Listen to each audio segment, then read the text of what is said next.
Hello friends, ASC पाठशाला में आपका स्वागत है।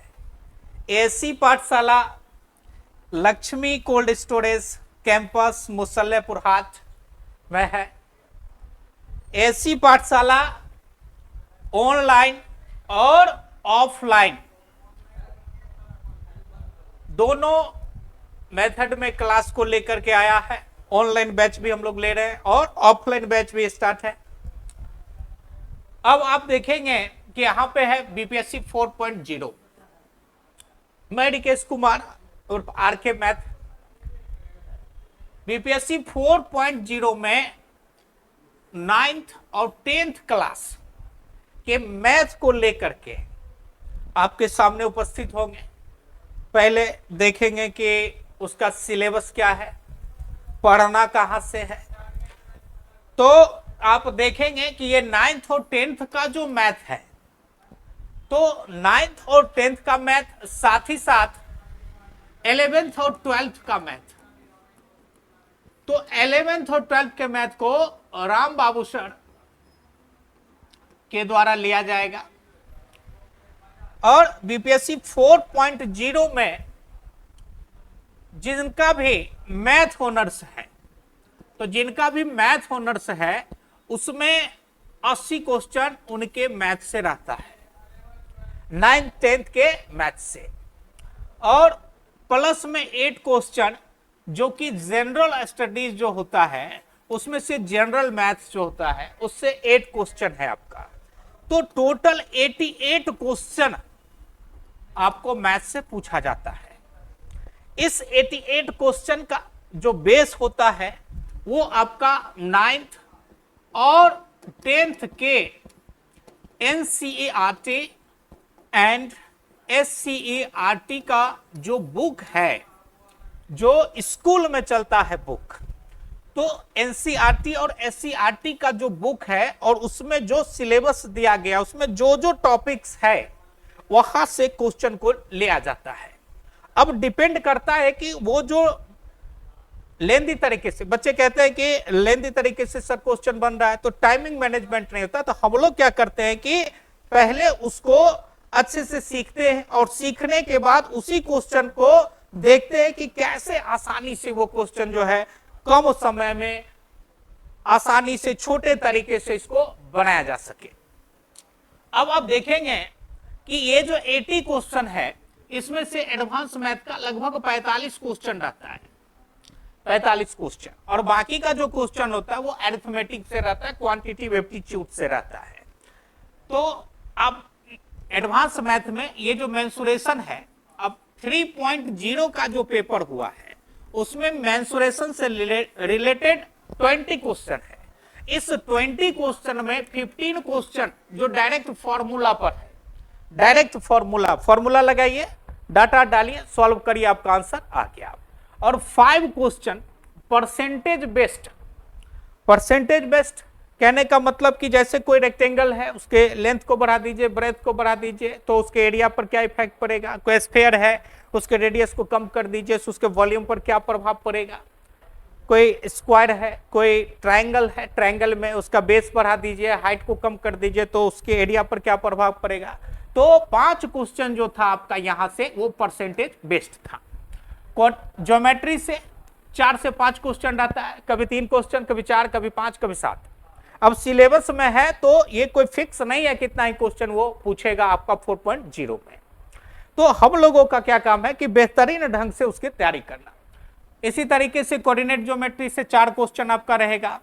ट्रिगोनोमेट्री और हाइट एंड डिस्टेंस, ये दोनों को मिलाकर के कम से कम 10 क्वेश्चन अभी तक देखा गया है, 12-14 भी हो सकता है।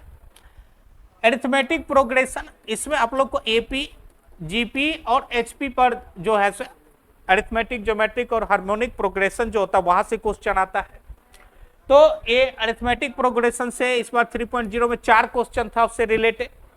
प्रोबेबिलिटी जो कि आपके 9th और 10th के सिलेबस में यहाँ से 4 क्वेश्चन था। पॉलिनोमियल से भी लगे लगभग 4 क्वेश्चन, स्टैटिक से 3 से 4 क्वेश्चन, मीन, मीडियन और मोड से भी आपका जो था 4 क्वेश्चन, 3 से 4 क्वेश्चन यहाँ पर था।